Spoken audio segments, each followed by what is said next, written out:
Nah, jadi latar belakang bahwa penyakit paru kronis, kalian udah belajar ya, ada PPOK, ada TB, ada asma, yang judulnya bisa mengganggu kapasitas fungsional serta kualitas hidup. Ya tentu sajalah kalau dia sudah terganggu kapasitas parunya, jadi dia melakukan aktivitas ringan saja, misalnya dia sudah sesak, ya kan? Apalagi mungkin melakukan kegiatan yang apa ya, kita anggaplah misalnya kerja, berjalan atau apa, nah tentu itu akan berdampak terhadap kualitas hidupnya. Nah ini meskipun telah ditangani dengan pengobatan yang standar, rasional, nah banyak penderita penyakit paru kronik ini yang mengalami disability. Ada belajar kalian ya waktu cerita PPOK sudah terjadi apa ya, gangguan anatomis dari saluran nafas atau asma karena sudah kronik. Nah, tentu saja ini akan menimbulkan masalah terutama yang terkait dengan aktivitas sehari-hari.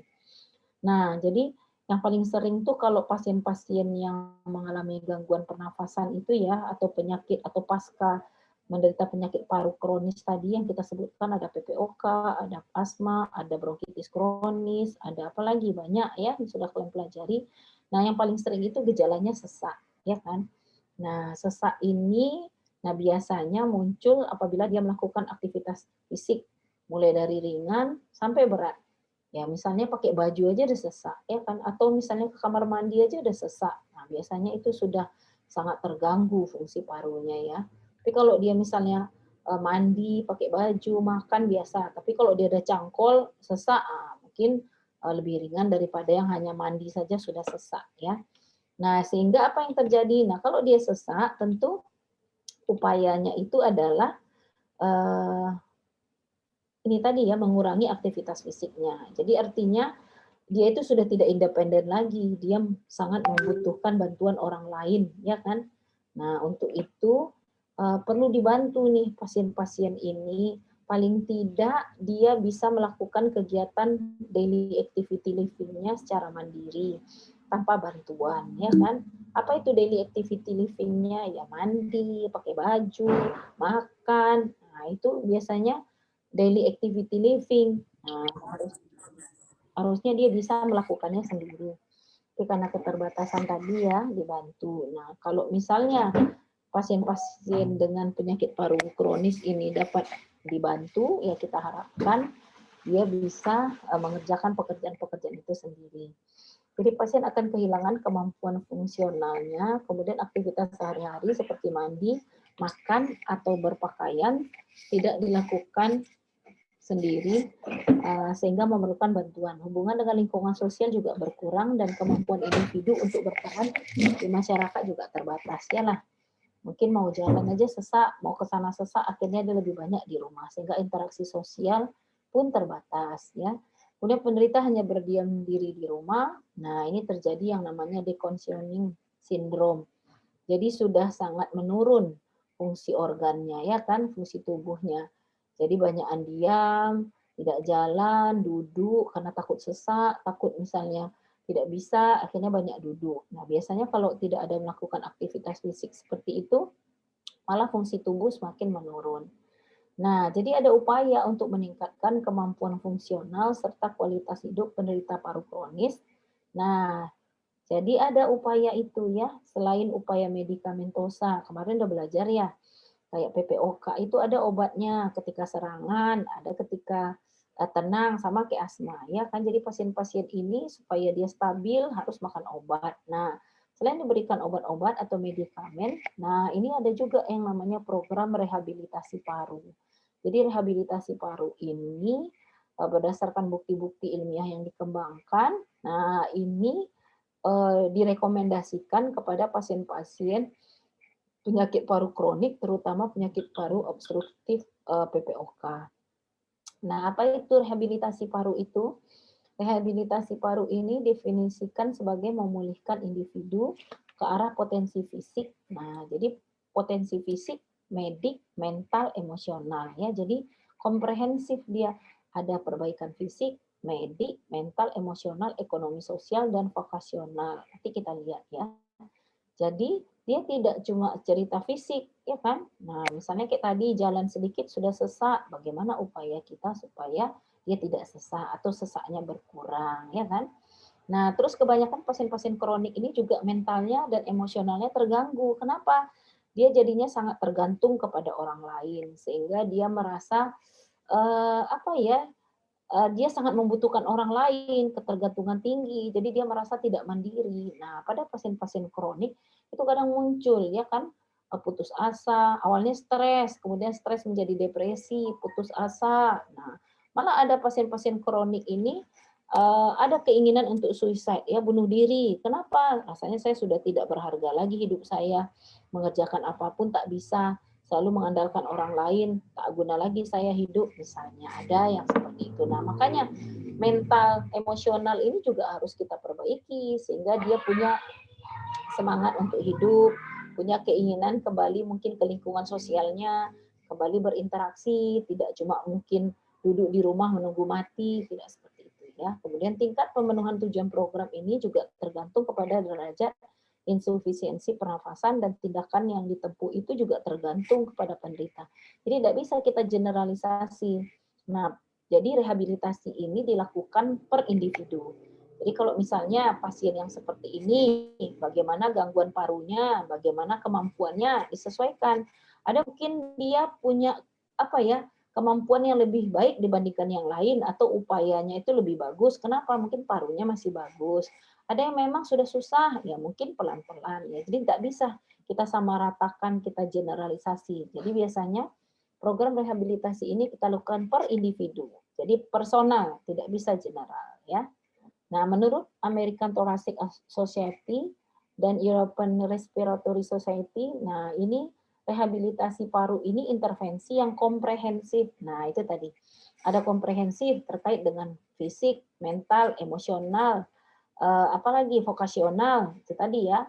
Nah, multidisiplin. Kenapa? Ya, mungkin di sana tidak hanya satu ilmu saja yang kita terapkan. Ada beberapa mungkin yang saling bekerja sama. Kemudian berdasarkan bukti ilmiah pada penderita penyakit kronik yang terdapat gejala dan penurunan aktivitas kehidupan sehari-hari. Nah, jadi pada pasien-pasien yang mengalami penyakit paru kronik yang sudah terjadi penurunan aktivitas atau fungsi terkait dengan keparahan penyakitnya ya. Nah, itu tadi saya bilang dia bersifat individual dan didesain untuk mengurangi gejala dan meningkatkan kapasitas fungsional. Jadi tidak bisa kita sama ratakan. Kalian kumpulkan pasien PPOK ada 10 orang. Kalian lakukan secara umum, tidak bisa. Bisa aja yang di sini dia masih kuat, ketahanannya oke. Kalau di sini mungkin sudah tidak mampu lagi. Nah, jadi tidak ada kita lakukan secara general, tapi dia individual ya. Nah, tujuannya kenapa sih kita melakukan rehabilitasi paru ini? Tentu yang pertama mengurangi gejala. Apa gejalanya yang paling banyak? Tadi sesak, ya kan? Sesak. Ya paling tidak pakai baju dia tak sesak. Paling tidak makan dia jangan sesak. Atau misalnya dia dari tempat duduk ke apa ya ke tempat tidur mau tidur tidak sesak dia. Kita upayakan begitu ya. Kalau yang sudah sangat menurun biasanya apapun lakukannya akan sesak, ya kan? Nah, ini juga menurunkan kecacatan ya itu tadi yang conditioning tadi kalau sudah dia tidak bisa ngapa-ngapain, nah jadi dia terduduk saja atau tidur saja otomatis terjadi penurunan yang lain. Biasa gitu ya kalau pasien yang lama tidur, nah tidak bisa lagi dia berjalan, tak bisa lagi dia ini, nah itu juga akan menimbulkan masalah yang lain. Kemudian meningkatkan kegiatan fisik dan sosial tadi, maunya dia bisa kembali ke kehidupan yang ada, misalnya tetap melakukan interaksi dengan keluarga, interaksi dengan mungkin teman-teman, apalagi mungkin orang tua, ya sehingga saling menyemangati.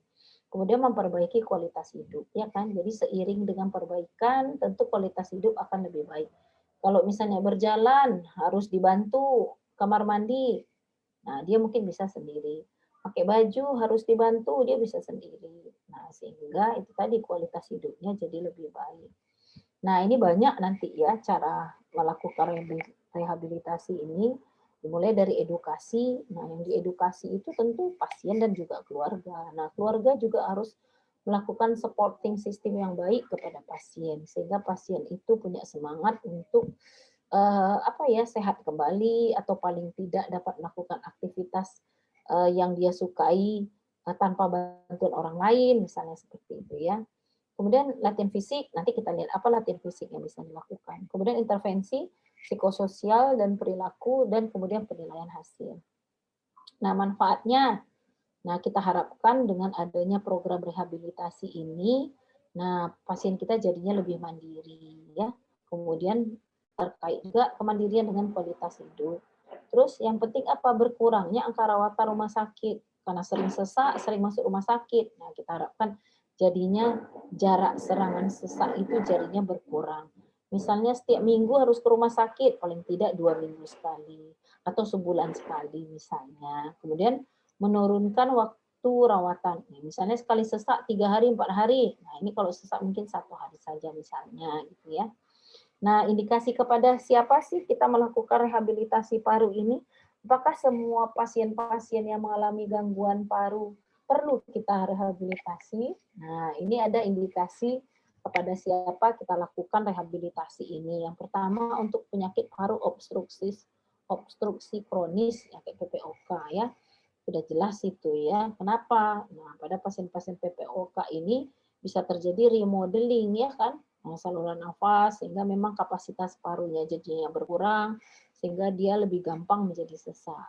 Kemudian pada penyakit apa lagi? Kelainan dinding dada ya. Jadi misalnya anatomisnya mungkin bawaan lahir ya kan, kongenital. Nah, itu bisa kita perbaiki pelan-pelan ya. Kemudian pada pasien asma bronkial, nah ini juga belajar ya. Makanya sering kata orang kalau anak kecil-kecil sering sesak, disuruh rajin berenang, katanya kan. Kenapa berenang? Ternyata berenang itu akan menguatkan otot-otot pernafasan. Jadi ketika berenang ya kan, tangan bergerak, semuanya bergerak, sehingga otot-otot pernafasan itu jadinya lebih kuat. Makanya kalau dia kecil-kecil sudah ada sudah punya asma, diberikan olahraga berenang, ya kita harapkan tidak sering terjadi serangan, gitu ya. Kemudian penyakit paru fibrokistik. Nah, fibrokistik ini biasanya membentuk jaringan parut yang membuat gangguan elastisitas dari paru. Jadi recoil paru itu jadinya terganggu. Kenapa? Karena fibrokistik ini seperti jaringan apa ya kita sebut ya, seperti jaringan parut yang akan mengganggu recoil, pengembangan dari paru. Nah, pada pasien-pasien ini tentu saja kalau recoil atau pengembangan paru terganggu, sehingga tentu kebutuhan oksigen tidak bisa terpenuhi sebagaimana mestinya. Sehingga ada keterbatasan, ya kan? Nah, kemudian bronkiekstasi, ini udah belajar kalian ya, bronkiekstasi ini biasanya disertai dengan pus yang banyak gitu ya kan, pus yang banyak, kemudian sehingga perlu upaya untuk drainase dari pus ya kan, ke pus yang banyak, jadinya memancing dari ini, memancing terjadi apa sesak ya kan, sekretnya. Oke. Nah, jadi ini kemudian kanker paru juga ya, kanker paru, penyakit paru interstisial ini mengenai jaringan-jaringan jaringan ikat pendukung paru ya kan, sekitar paru. Kemudian paru interstisial ini ya bisa jaringan parunya. Kemudian gangguan neuromuskular. Neuromuskular ini terkait nanti dengan usaha bernapas, gangguan apa? Kontraksi otot dan lain sebagainya. Kemudian pasien-pasien post operatif, misalnya operasi open torakotomi, misalnya pasien-pasien bypass atau pasien-pasien yang mengalami kayak pasien TB ya, terjadi atelektase, parunya jadinya menciut ya kan. Nah, kadang itu dibutuhkan tindakan operasi supaya parunya kembali mengembang. Nah, pada kondisi-kondisi inilah kita harapkan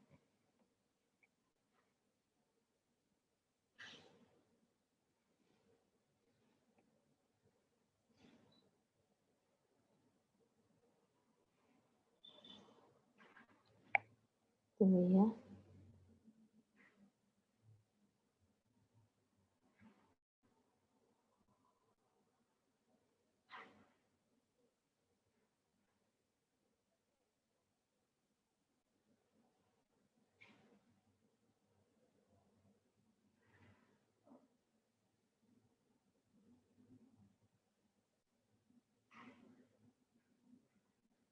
Oke, dah.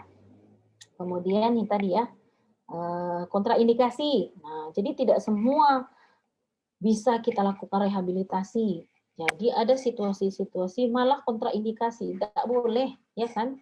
Kenapa? Itu bisa mengancam nyawa, ya kan? Nah, pada siapa? Pada kondisi mana yang kita sebutkan tadi? Ya, ini tadi semua kondisi yang menghambat eh, proses rehabilitasi atau meningkatkan risiko ketika sedang latihan. Misalnya, dia tidak cuma gangguan paru, tapi ada gangguan jantung juga. Jadi ketika dia melakukan sesuatu tindakan yang mungkin agak lebih banyak, sehingga timbul sesak fatal, nah, bisa mengancam nyawa, ya kan? Nah itu jangan kalian kerjakan. Kemudian gangguan fungsi kognitif, pasienmu udah pikun, ya kan, tidak kooperatif, disuruh angkat tangan, angkatnya kaki misalnya, disuruh ini dia tidur, nah yang gini-gini nggak usah lah. Kenapa? Pasti tidak akan membuahkan hasil. Jadi harus ada kerjasama yang baik, ya kan, kooperatif. Kalau sudah pikun, sudah sulit mendengar, biasanya kan gitu ya. Pasien-pasien yang kena obat TB misalnya jangka panjang itu kadang dia bisa gangguan pendengaran. Nah, sulit, sangat sulit dia kooperatif, nggak usah kalian ikutkan. Kemudian tadi hipertensi pulmoner berat ini tadi ya yang mengancam nyawa, sehingga baru sedikit kalian coba pasienmu udah sesak, semaput dia meninggal pula dia kan. Kemudian pasien-pasien infak miokard ini juga nggak boleh. Kenapa?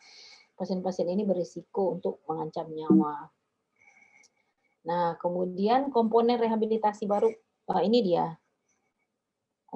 Komponennya apa saja? Rehabilitasi fisik dan rehabilitasi psikososial vokasional. Nah, rehabilitasi fisik ini apa sih yang bisa kita lakukan? Yang pertama, latihan relaksasi. Nanti kita lihat. Jadi biasanya pasien-pasien gangguan pernafasan ini stres, ya kan? Kenapa stres?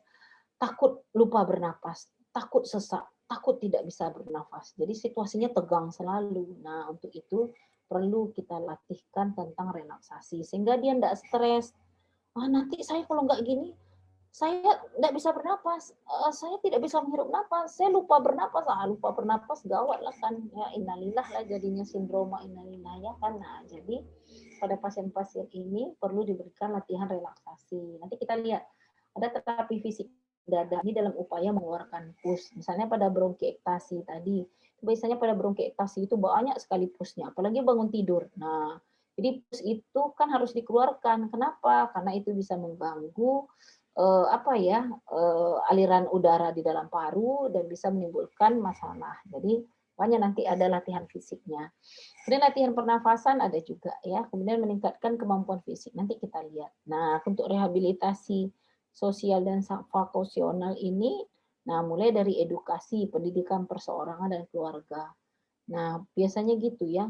Setelah kita mengalami masalah-masalah yang banyak, nah orang lebih suka kembali kepada keluarga. Nah, makanya keluarga itu harus punya support system yang baik, ya kan? Banyak terjadi sekarang ini masalah-masalah kenakalan remaja, ya kenapa? Karena keluarganya tidak berfungsi dengan baik. Tidak ada komunikasi di antara orang tua dan anak, tidak ada komunikasi di antara anak-anak, tidak ada upaya untuk melindungi dan lain sebagainya, sehingga terjadilah kenakalan. Tapi kalau misalnya keluarganya berfungsi dengan baik, keluarga tuh banyak fungsinya ya, fungsi kasih sayang, fungsi ekonomi, fungsi biologi, fungsi ini. Nah, kalau dia berfungsi dengan baik, biasanya anak-anak akan terhindar dengan masalah-masalah kenakalan biasanya ya, kecuali pengaruh lingkungan yang sangat kuat mengalahkan pengaruh dari keluarga ya. Kemudian latihan pekerjaan. Nah, ini juga ya nanti kita lihat penempatan tugas, latihan merawat diri sendiri. Ini kita harapkan paling tidak dia merawat diri dia sendiri ya kan, bisa mandi sendiri, makan sendiri, sikat gigi sendiri, pergi tidur sendiri atau melakukan aktivitas fisik yang dia bisa melakukan kegiatan sehari-hari. Nah, kita lihat satu persatu. Ini tadi saya bilang latihan relaksasi.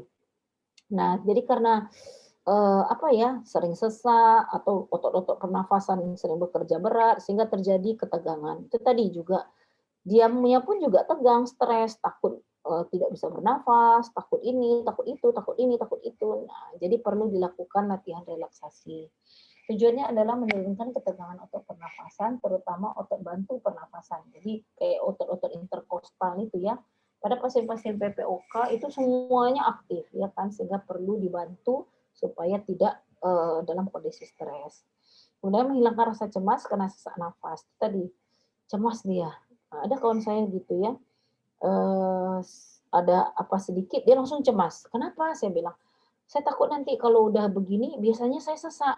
Kalau saya sudah sesak nanti begini, kalau sudah begini begitu," katanya. Jadi misalnya situasi itu cepat dia ya kan, langsung dia merasa, ancaman dan lain sebagainya. Nah, makanya orang-orang ini sering merasa cemas, stres, atau dalam situasi yang, tidak nyaman. Kemudian sense of well-being ini ya kan memberikan sensasi dia sehat, dia tidak apa-apa, saya baik-baik saja, ya kan? Nah, itu tadi ya. Jadi ada latihan relaksasinya. Nah, misalnya nih, salah satu yang bisa kalian ajarkan kepada pasienmu, misalnya memutar bahu ke depan, ya kan, membungkuk. Nah, jadi seperti melonggarkan rongga dada, ya kan, menjatuhkan badan ke depan, membungkuk. Nah, itu katanya apa ya? Atau kita taruh bantal, misalnya kita duduk di depan tempat tidur ditaruh bantal tinggi. Nah, kita kita taruhkan tangan di atas bantal. Jadi badan agak membungkuk ke depan. Nah, itu sikap katanya relaksasi, itu membuka diafragma lebih besar, terus kemudian itu menjadi sebuah posisi relaksasi. Nah, itu bisa kalian ajarkan kepada pasienmu. Ya kan? Kenapa? Karena tidak perlu alat khusus, tidak ada perlu tempat khusus, ya kan? Nah, itu kalau kalian nanti bekerja di pelayanan primer, nah itu bisa kalian ajarkan. Jadi kalau mulai terjadi ketegangan, oke, sebelum kita melakukan kegiatan, silahkan dulu melakukan relaksasi. Tujuannya itu tadi ya, bernafas dengan lebih enak, terus kemudian sense of well-being tadi ya, merasa sehat, merasa baik-baik saja, saya bisa melaksanakan sambil memotivasi, ya kan? Nah, kemudian yang kedua, nah setelah kita lakukan relaksasi, jadi ketika pasienmu merasa apa ya, kayak air hanger gitu ya, kayak kelaparan air udara. Jadi misalnya, saya takut tidak bisa bernafas dengan lega, saya takut ini, saya. Nah, seperti itu nanti kalian ajarkan ambil posisi relaksasi ya. Ya ampun, itu jangan. Nah, kemudian ini tadi terapi fisik dada. Nah, terapi fisik dada tadi kayak saya bilang itu biasanya untuk mengeluarkan sekret yang ada di rongga dada. Jadi misalnya ketika batuk, batuk kan upaya untuk mengeluarkan sekret, ya kan? Ketika batuk sudah dilakukan tetapi tidak optimal, nah kita bisa bantu nih dengan melakukan terapi fisik dada, ya kan? Nah, tujuannya apa tadi? Supaya apa ya, sekret-sekret yang menempel di dinding dada, di saluran nafas itu bisa dikeluarkan sehingga, pasien menjadi lega dalam bernafas. Nah, banyak cara-caranya ya, terapi fisik dada ini mulai dari perkusi sampai dengan melakukan postural drainase. Jadi artinya pasien itu kita posisikan posisi tertentu tujuannya supaya sekret tadi gampang keluarnya. Nah, kalau anak-anak sih gampang ya. Kalau misalnya ada anak bayi setahun gitu ya, batuk, berdahak, dia jadi sesak, gampang saja. Kalian balikkan ya, kalian tepuk-tepuk punggungnya. Nah, terus sambil kalian jemur misalnya di matahari, kalian tepuk-tepuk. Nah, kita harapkan dengan tepukan-tepukan yang kita berikan itu, sekretnya itu lepas dari dinding dada. Nah, tapi kalau orang dewasa ya nggak mungkin lah kalian balik-balik ya kan berat ya kan. Nah, jadi ada beberapa cara yang bisa kita lakukan untuk membantu ini tadi membantu apa ya terapi fisik dada ini ya. Nanti ada saya buat ada nggak saya buat gambarnya? Oh ini postural drainase. Nah banyak caranya ya. Mana tadi? Nah, ini tadi. Bisa dengan cara perkusi. Ah, ini tadi ya, perkusi. Jadi dengan membentuk telapak tangan seperti segitiga ya kan. Jadi bukan begini menepuknya. Kalau begini kan sakit, tapi gini.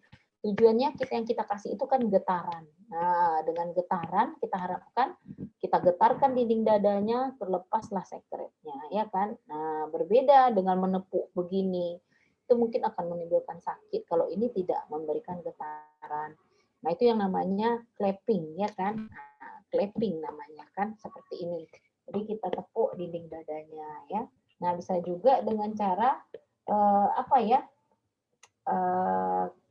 Apa ini ada lagi di sini memakai rompi perkusi listrik. Nah, tentu ini untuk orang yang lebih besar. Kalau anak-anak jangan.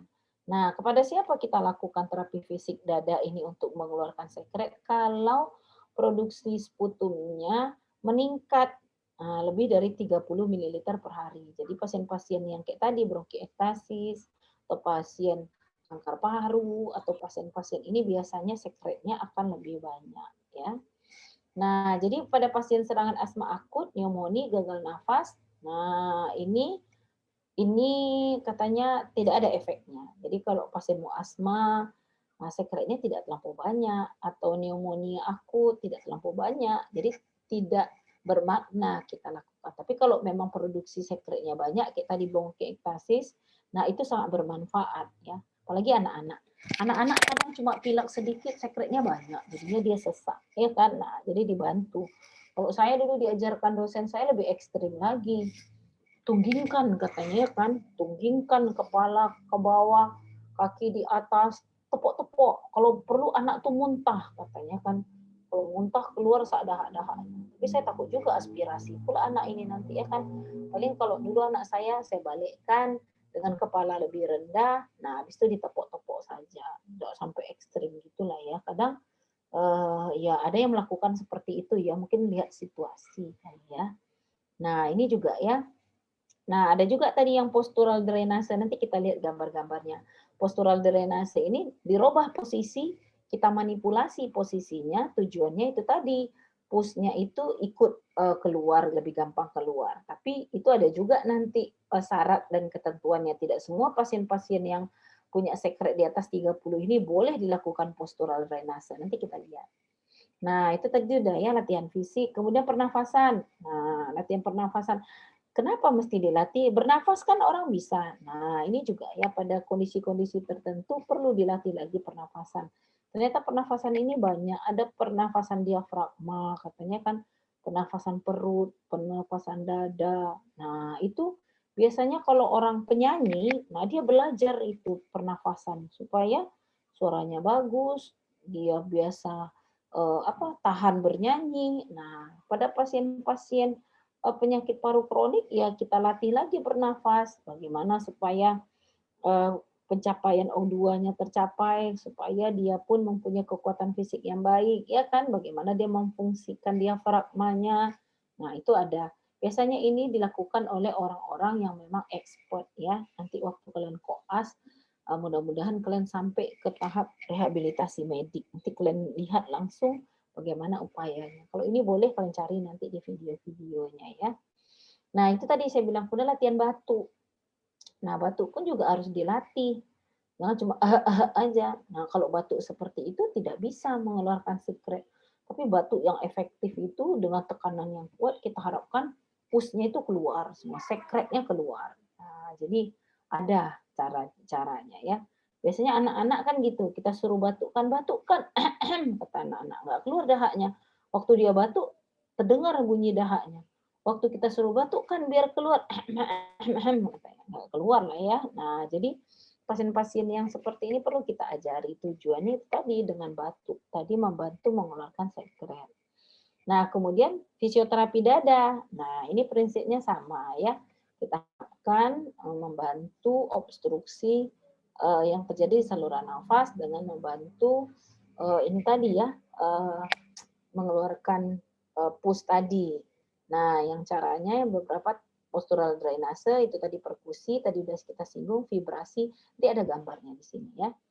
Nah, postural drainase ini merubah posisi. Nah, tujuannya dengan berubah posisi kita harapkan drainase ya. Drainase itu pengaliran dari sekretnya itu nah bisa dibatukkan dan dikeluarkan ya kan. Tujuannya kan gitu. Ketika dia sekret itu keluar, dibatukkan sekali, keluarlah dia dahaknya atau spusnya tadi ya kan, sputumnya tadi kita harapkan. Nah, tentu ini dilakukan kepada pasien-pasien yang memang produksi sputumnya banyak, yang di atas 30 tadi ya. Contohnya pada pasien abses paru, bronkiektasis, fibrokistik. Nah, pasien yang tidak dapat membatukkan sputum dengan efektif, misalnya pada orang tua, kelemahan otot-otot pernafasan, atau pasca operasi, pada penyakit berat, nah ini diindikasikan. Jadi suruh batuk, payah nggak batuk, ya kan? Nah, jadi kita indikasikan untuk membantu. Nah, kemudian bagaimana sih teknik pelaksanaan dari postural drainase ini? Nah, pada postural drainase, pasien diposisikan sedemikian rupa. Nah, tujuannya supaya sekret-sekret yang ada di lobus-lobusnya itu dapat keluar dan dibatukan dan keluar dari saluran pernafasan. Nah, ini tadi kalau pada dewasa dilakukan pada alas berupa meja yang dapat dirubah posisinya ditambah bantal ya. Jadi ini tadi ya, ada posisi-posisi yang diharapkan dapat membantu sekretnya itu bisa keluar ya kan. Metode tambahannya, nah ini posisi biasanya tadi ditidurkan di tempat-tempat yang bisa dirubah posisinya tambah bantal. Kemudian kalau bisa sambil dia berlatih otot pernafasan, metode bernafas tadi ya kan. Kalau anak-anak, nah tak perlu ya, anak-anak mungkin dipegang. Jadi orang tuanya yang membantu ketika dilakukan upaya itu. Nah ini contohnya postural drainase ini ya. Nah, ini tujuannya begini untuk mengeluarkan sekret yang ada di lobus dextra segmen basal lateral. Nah, kita harapkan dengan seperti ini kan turun dia kan. Nah, turun dia, nah berkumpul, dibatukkan dia keluar. Nah, ini dia salah satu contohnya ya. Nah, ini lobus dextra segmen basal posterior. Nah, gini. Jadi kalau kita dari hasil pemeriksaan kita temukan sekretnya lebih banyak di lobus dextra, nah mungkin ini posisi yang bisa kalian lakukan. Nah, kalau seperti ini lobus atas segmen anterior, jadi udah di atas dia, jadi tidak terlampau ekstrim posisinya ya, sehingga gampang dibatukan. Nah, ini juga lobus bawah segmen apikal, ya kan? Jadi apek segmen bawah, tapi yang masih di atasnya apek ya. Nah, ini lobus bawah segmen medial basal, dextra dan basal sinistra. Nah, kenapa kita buat begini? Tentu dari hasil pemeriksaan kita. Misalnya dari hasil pemeriksaan kita temui banyak pus di daerah itu. Nah, kita upayakan begini. Nah, ini kalau di lingulanya banyak, inilah dia. Nah, ini lobus tengah dextra. Kemudian segmen basal anterior. Nah, jadi banyak posisi. Kalau kalian searching dapat lebih banyak lagi ya. Jadi masing-masing ada. Tentu syaratnya harus ada tempat tidur yang bisa dirubah posisi, ya kan? Sehingga pasienmu nyaman. Nah, tapi ada juga kontraindikasi. Nggak boleh kalian kerjakan postural drainase ini. Justru akan mengancam nyawa pasien. Yang pertama, pasien tidak bisa melakukan posisi yang diperlukan. Misalnya, pasienmu lemah sekali atau kesadaran menurun, tak bisa kita buat begitu. Nah, jangan dikerjakan. Atau pasienmu dalam pengobatan antikoagulan, tahu kalian antikoagulan ya? Nah, takutnya kalau kalian buat posisi seperti itu, kepala lebih rendah, bisa terjadi perdarahan intrakranial. Kenapa antikoagulan ini nanti membuat lebih gampang terjadi perdarahan seperti itu ya. Jadi darah menjadinya katanya anti membeku, tapi biasanya akan memancing perdarahan di otak lebih banyak ya. Jadi tak boleh ini kita kerjakan. Atau pasienmu muntah darah dalam beberapa terakhir, berarti ada sesuatu, bisa takut kita terjadi aspirasi berarti ya. Kemudian pasien riwayat patah tulang iga, tulang belakang. Kalau udah tahunya kita patah-patah, nggak usah kita buat manipulasi gitu, malah lebih berbahaya jadinya ya. Kemudian osteoporosis berat. Nah, osteoporosis ini juga lebih rapuh tulangnya. Jadi bengkok sedikit, letak patah. Ini sedikit, letak patah. Nah, pasien-pasien seperti ini nggak usah kalian kerjakan. Kemudian pasien yang tidak memproduksi sekret. Ya iyalah, namanya juga postural drainase untuk mengeluarkan dari sekret. Kalau dia tidak banyak sekret, tak usah kita kerjakan ya. Nah, ini tadi yang saya bilang perkusi dada, membentuk cup, ya kan, seperti ini. Nah, jadi kita perkusi, ya, ini yang membentuk cup tadi. Kita tepok-tepoklah dadanya, ya. Jadi bukan datar gini ya, bukan bermaksud untuk menyakiti, tidak, tapi memberikan stimulan terhadap rongga dada sehingga sekret-sekretnya bisa terlepas. Nah, terus ada lagi namanya vibrasi dada. Nah, vibrasi dada ini, nah 2 tangan, ya kan? Nah, kita berikan getaran, ya kan? Nah, tentu dengan kita lihat situasinya ya, memang pusnya banyak dan bisa kita laksanakan. Nah, ada lagi kompresi dada. Kompresi dada itu di atas sternum dan tulang iga, nah, jadi diberikan kompresi, ya kan? Nah, itu tentu dilakukan oleh orang yang expert, jangan dilakukan oleh orang yang tidak berpengalaman. Kenapa? Karena kalau dikerjakan oleh orang yang tidak berpengalaman malah akan mengancam nyawa. Oke, itu tadi ya, latihan pernafasan, latihan fisik. Latihan fisik itu bisa tadi postural drainase, kompresi, vibrasi, ya kan. Kemudian, nah kita masuk latihan meningkatkan kemampuan fisik. Nah, tadi yang push-nya banyak dibantu dikeluarkan, apalagi? Nah, itu dilakukan. Kemudian meningkatkan kemampuan fisik itu tadi. Biasanya dia jalan 100 meter sesak, jalan sekian meter sesak. Nah, kita bantu kekuatan fisiknya. Nah, tapi tentu pelan-pelan. Misalnya coba dulu 10 meter dari sini ke sana. Nah, ketika dia latihan itu, nah jangan kalian tinggalkan. Kalau kita jaga-jaga, kadang pasienmu selagi latihan tetap kita pasang oksigen sehingga tidak terjadi penurunan penurunan oksigen secara tiba-tiba ya. Nah, nanti gitu katanya. Jarak maksimum dan latihan berjalan. Nah, ini tadi. Jadi ditingkatkan. Misalnya dia bisa 2 meter. Nah, setelah 2 meter, besok kita tingkatkan lagi 4 meter. Bisa lagi, ya, seperti itu pelan-pelan ya. Jadi jangan langsung 10 meter, semaput pasienmu ya. Jadi pelan-pelan kita lihat dulu sampai mana dia mampu. Nah, terus kita tingkatkan. Nah, ini tadi selama latihan penderita harus dibantu dengan pemberian oksigen untuk menghindari penurunan saturasi dari oksigen secara drastis. Nah, itu tadi. Tiba-tiba sesak. Kita tidak ada sedia oksigen. Nah, malah mengancam nyawa jadinya kan. Nah, ini juga latihan endurance dengan target 60% dari beban kerja selama 20-30 menit diulang 2-5 kali seminggu. Nah, ini tadi.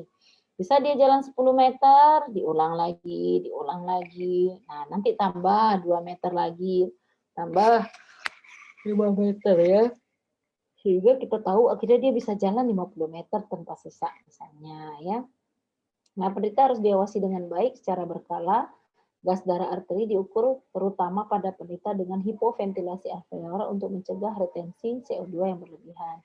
Kemudian pemberian oksigen sama latihan harus diteruskan sampai penderita mendapat manfaat yang maksimal, ya kan? Nah, ini contohnya untuk latihan fisik ya. Jadi waktu kita suruh dia jalan, nah oksigennya tetap terpasang. Tujuannya apa? Itu mencegah tadi tiba-tiba terjadi penurunan saturasi oksigen. Nah, ini pelan-pelan. Yang mana dia bisa? Nah, misalnya dia bisa 10 meter. Oke, kita cobakan dulu 2-5 kali. Sanggup dia, kita tambah 5 meter lagi. Nah, seperti ini. Dia kan pasienmu aman. Nah, ini juga Bapak ini. Waktu dia kita suruh bersepeda statis, nah ini oksigennya terpasang. Nah, begini dia aman ya, supaya tidak mengancam nyawa. Tujuan kita baik ya kan, kalau kita tidak tahu prosedur, malah akan mengancam nyawa dari pasien kita. Pasien kita baik-baik, akhirnya jadinya sesak dan lebih parah ya. Nah, ini tadi. Nah, ini kita lakukan tujuan kita itu tadi menambah kemampuan dari pasien kita. Jadi jangan cuma pakai baju aja sesak, makan sesak. Nah, paling tidak kita dengan melatih seperti ini memperbaiki kapasitas vital dari paru, kita harapkan ini menjadi baik. Tapi judulnya tak mungkinlah dia akan kembali normal seperti sedia kala, nggak mungkin. Paling tidak rehabilitasi ini mengurangi kecacatan yang terjadi. Biasa gitu ya rehabilitasi. Nggak ada ceritanya rehabilitasi, tujuan kita pasien kembali sedia kala. Awalnya dia bisa berjalan 200 meter, bisa lagi 200 meter dengan fungsi paru yang sudah terganggu. Ya itu kan nggak mungkin ya kan. Paling tidak kita harapkan itu tadi, kegiatan aktivitas dia sehari-hari itu bisa dikerjakannya tanpa bantuan orang lain. Kayak mandi, pakai baju, makan, atau duduk. Nah, itu dia bekerjakan yang sendiri. Sehingga dia masih punya masih mempunyai harapan hidup yang lebih besar. Kenapa? Ternyata saya masih bisa beraktivitas, ternyata saya masih bisa melakukan ini. Nah, keinginan dia untuk sembuh tentu akan menjadi lebih besar. Nah, ini tadi terapi perilaku dan psikososial. Nah, ini biasanya nih psikososial ini terkait dengan penerimaan di lingkungan tempat tinggal atau lingkungan kerja. Itu tadi ya, jadi pasienmu nggak bisa ngapa-ngapain di rumah saja, tapi dengan kita memberikan apa ya, perilaku di lingkungan, memberi pengertian. Nah, kita harapkan orang-orang sekitarnya juga membantu dalam upaya menerima dia kembali di lingkungannya. Nah, itu tadi, kayak saya bilang tadi, pasien-pasien yang penyakit kronis itu, pertama jadinya stres. Stres yang tidak tertangani akan menjadi depresi. Nah, lebih susah kita depresi ini. Biasanya kalau pasien depresi ini akan kehilangan keinginan untuk hidup. Minat hidupnya jadinya berkurang, ya kan? Nah, biasanya membuat kita bersemangat setiap hari itu kan karena kita punya cita-cita, ya kan? Saya ingin begini, saya ingin begitu. Nah, itulah yang membangunkan kita setiap pagi untuk semangat untuk menjalani aktivitas. Nah, tapi kalau pasien depresi ini dia sudah kehilangan minat, nggak ada lagi, gitu. Sehingga diam. Biasanya depresi ditandai dengan gangguan tidur, kekurangan minat untuk bicara. Habis itu diam, tak berminat apapun juga. Nah, kadang ada keinginan untuk bunuh diri. Kenapa? Merasa tidak berharga, merasa tidak berguna, merasa mungkin menjadi beban orang lain. Nah, adalah upaya-upaya untuk bunuh diri, attempted suicide namanya kan. Nah, misalnya ini, misalnya itu banyak lah yang bisa terjadi ya. Nah, ini juga ya. Jadi kalau depresi, pasienmu jangan lupa mendiagnosis apakah pasienmu depresi atau tidak. Kalau memang dia depresi, jangan lupa beri obat. Jangan kita biarkan saja. Kenapa? Kalau kita biarkan saja, justru depresi ini akan mempengaruhi fisik yang lainnya, ya kan? Kemudian tenaga psikolog, nah ini juga ya, konseling. Nah, kita motivasi lah, supaya dia semangat menjalin terapi, supaya dia semangat untuk hidup kembali, supaya keluarganya bisa menerima. Kadang gitu ya, mungkin waktu mudanya bapaknya ini pemarah, ya kan? Pemarah, anak-anak takut. Waktu dia sakit-sakitan, anak-anak jadinya tidak mau dekat. Ya mungkin karena hubungannya kurang dekat. Nah, perlu kita kasih tahu anak-anaknya supaya menerima bapaknya, sehingga bapaknya punya semangat untuk hidup. Ya kan? Nah, biasanya gitu. Karena penderita dibantu untuk kembali aktif secara fisik dan memahami penyakitnya. Nah, kita harapkan pasien itu juga tahu tentang sakitnya, sehingga dia mengerti bagaimana menjaga dirinya dengan baik. Oh, saya nggak boleh capek, oh, saya nggak boleh ini, saya nggak boleh itu. Nah, dia tahu diri, jadi sama-sama menjaga kondisi kesehatannya. Nah, kerjasama yang baik dengan penderita serta keluarga dibutuhkan untuk mendukung program. Selain itu, untuk mencapai keberhasilan dibutuhkan motivasi dari penderita untuk mematuhi dan mengikuti program kerja bersifat jangka panjang. Nah, itu gitu ya, kita buat misalnya terapi apa, jadi kita buat seperti apa ya, kolom-kolomnya. Terapi ini apa pencapaiannya, terapi ini apa pencapaiannya, apa yang kurang lagi, apa yang dibutuhkannya. Nah, jadi perlu dilakukan evaluasi secara terus-menerus sehingga kita mengerti apa kebutuhan, apa yang tercapai, apa yang diinginkan, dan lain sebagainya. Nah, kesimpulan, rehabilitasi medik paru merupakan salah satu tindakan penting dalam pengelolaan penderita penyakit paru kronik di samping pemberian obat-obatan. Penderita yang berusia lanjut dengan gangguan pernafasan akibat obstruksi saluran nafas karena sekret atau kolaps saluran nafas, nah ini juga akan membuat pernafasan tidak efektif. Itu tadi ya, sekretnya banyak.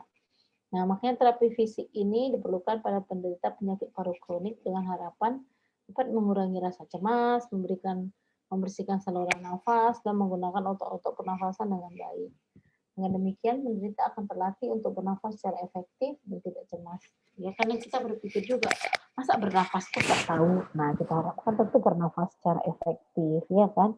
Karena dia tentu berbeda fungsi parunya dengan kita. Kalau kita mungkin yang tidak pernah menderita penyakit paru kronik, ya mungkin tak ada masalah, ya kan? Nah, tapi orang-orang seperti ini, tentu dia harus tahu keterbatasannya, sehingga dia bisa mengukur diri. Jangan nanti mungkin tak bisa mengukur diri, melakukan aktivitas fisik yang berat yang justru akan mengancam terhadap kesehatannya. Nah, ini juga ya, latih. Jadi jangan cemas, jangan mungkin dalam situasi tertekan, takut ini, takut itu, sehingga mungkin tidak bisa menikmati hidupnya dengan baik ya. Nah, ini juga sehingga tercapai tujuan untuk meningkatkan kualitas hidup penderita. Selain di atas, skala pentingnya adalah penghentian rokok. Nah, kalau dia merokok, terus berhenti, ya kan? Tapi mau sehat, nah, kendalikanlah rokoknya ya. Nah, perlu upaya keras untuk menghentikan pasien berhenti merokok. Oke, saya rasa itu saja ya. Jadi ini melingkupi pembelajaran sebelumnya bahwa pasien-pasien penyakit paru kronik perlu dilakukan rehabilitasi.